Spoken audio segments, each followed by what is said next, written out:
พระศรีรัตนตรัยแก้วสัมภการประเสริฐอย่างสูงสุดนมัสการพระเดชพระคุณพระอาจารย์ใหญ่ปานสุพรรณโภกรรมการศูนย์กลางปสวัดท่าปสและนมัสการพระอาจารย์ของวัดท่าปสแขวงสุรเขตคณะบริหารงานบริการการปสแขวงคณะ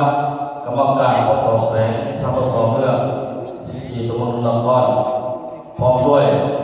พระเทวาเทวะทุกหมู่ทุกองค์ที่ครบอย่างสูงหรือเจริญพระมายาตระพานกระนำขันแขวงพระแน่การป้องขันแขวงองค์การและสังสารแขวงที่เป็นองค์กรภาคีแขกฐานีทางซ้ายตุญาติโยมทุกผ่านที่นำพื้นและหักแห้งทั้งหลายพระน้อยกรรมภาพอาจารย์สรสิงห์สวรรค์คณะบริหารงานประจำการปสแขวงสุรเขตเป็นหัวหน้าบริการต่างประเทศปสแขวงสุรเขตผมไม่ขออนุญาตประกอบความเห็นในองค์ประชุมเผยแผ่ผลสำเร็จองค์ประชุมใหญ่ผู้แทนประสงค์โถแขวงสุรเขตสมัยที่9ที่วัดอุปรามนครสวรรค์บริหารจังหวัดสุรเขตในครั้งที่18 ธันวาคม 2025ในวันนี้ก่อนอื่นขน้อยคุณภาพขอแสดงความเห็นดีคุณภาพอย่างสูงต่อการกล่าวรายงาน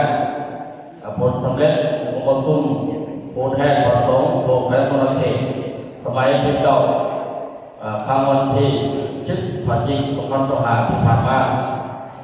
สำหรับขน้อยคุณภาพที่ได้ถูกแต่งตั้งรับผิดชอบเป็นหัวหน้าบริการการต่างประเทศของปสแขวงสุรเขตองค์ใหม่ในส่วนนี้ขออนุญาตและแผนทิศทางต่อหน้าแต่ปี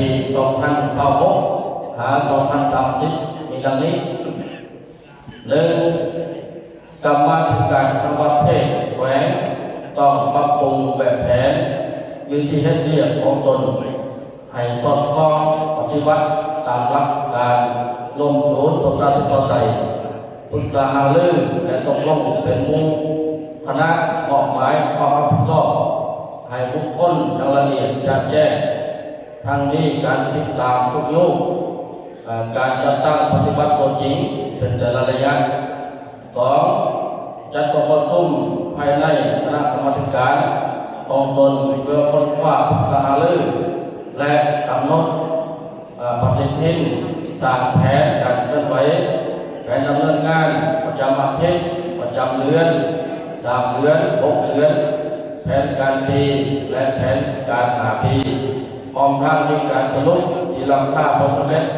ผลการเคลื่อนไหวเกี่ยวงานผ่านมา 3. ชุดต่อรายงานการพบพันหัวมือ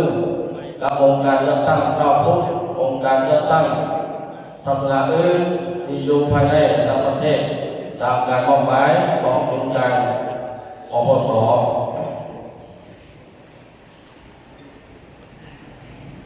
แห่งสมบูรณ์ที่สอดคล้องกับแนวทางนโยบายของพรรครัฐวางออกเพื่อสร้างความสมัครที่ปรองดองด้วยหลายมุกหลายสีเป็นต้นการเยี่ยมยามไปมาหาสู่กันการพัฒนาแลกเปลี่ยนความรู้ทางด้านธรรมและศาสนาแต่อื่นเพื่อเป็นเงื่อนไขอัดแน่นสายโภพันและยัดแย้งขึ้นห้อนการช่วยเหลือ 4. เข้าร่วมโครงการควบคุมเรื่องงานพระสถานทูตที่ศูนย์กลางปสพร้อมทั้งต้องเป็นเจ้าการประสานสมทบกับกรรมการประเทศศูนย์กลางปสเพื่อยัดแย้งขึ้นการศึกษาให้พระสงฆ์สมณเณรภายในแขวงได้รับโอกาสไปศึกษาเรียนต่ออยู่ต่างประเทศในตอนนั้นภายสุดนี้ขน้อยออยพรไส้ประเสริฐและพระอาจารย์ใหญ่คณะประธานประชุม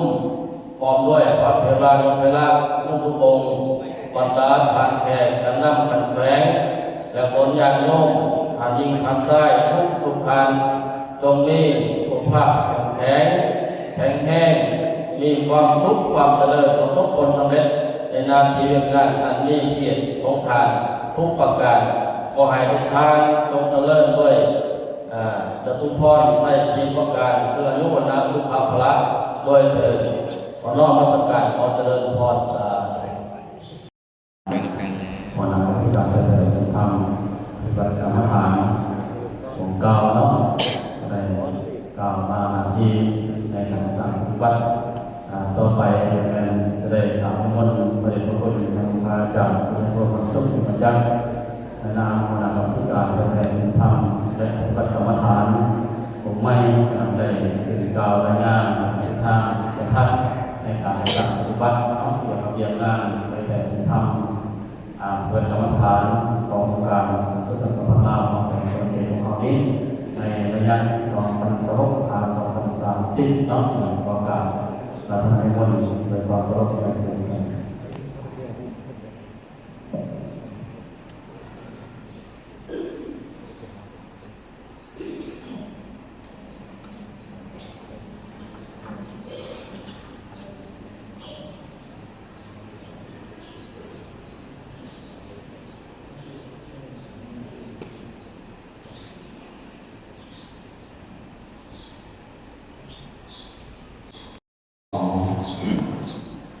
วันคุณภาษีกระต่ายที่มีคุณอันสูงนับประมาณบ่ได้ขอถวายความเคารพคณะประธานผู้ประชุมผ่านเทวราชเทวราชทุกหาทุกองด้วยความเคารพอย่างสูงขน้อยพระอาจารย์พรสุขทิตธรรมโมเนาะก็แสดงขึ้นมาที่ว่าก้าวล่างกันเนี่ยก้าวล่างตรงนี้เดินกันเสนอทิศทางเวียนงานที่ทางคณะประธานคณะวสเห็นใจมองหมายในสมัยเบื้องต้นในสมัยที่ผ่านมาขน้อยจะอยู่ในหน่วยงานกรรมธิการปกครองสงฆ์ซึ่งก็ได้เป็นเรียกมาเรื่อยๆกับพ่อแม่ครูบาอาจารย์ท่านที่เป็นประธานท่านที่เป็นคณะประจำปปส.แขวงสมทบกับเจริญมหาวิทยาลัยนี่เรื่องต่างๆที่เป็นมาเป็นประจำที่ปรากฏให้เราเห็นผู้ว่าเสียงบ่อยแต่ว่าที่ปรากฏนั้นก็มีระเบียบการออกระเบียบการงานทุกคนผู้ว่าแต่เรื่องไม่หักระบบตัวนี้อันนี้ออกระเบียบการงานทุกคนสองออกระเบียบการใส่เงินวัดว่าเหตุในวันจะมีเงินมีคำได้ใส่ให้มันถูกต้องตาม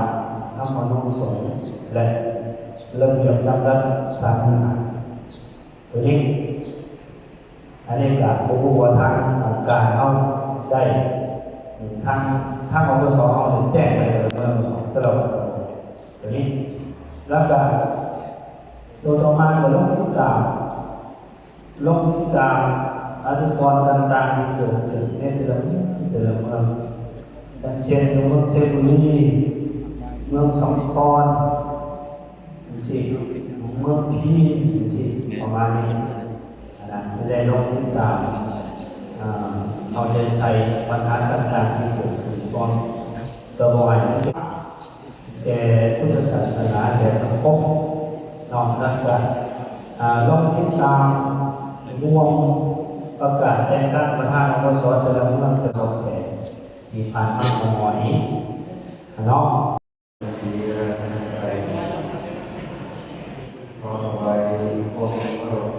ปฏิบัติบุญญาณประธานอบสแก่ขอน้อมนมัสการทุกท่านทุกองค์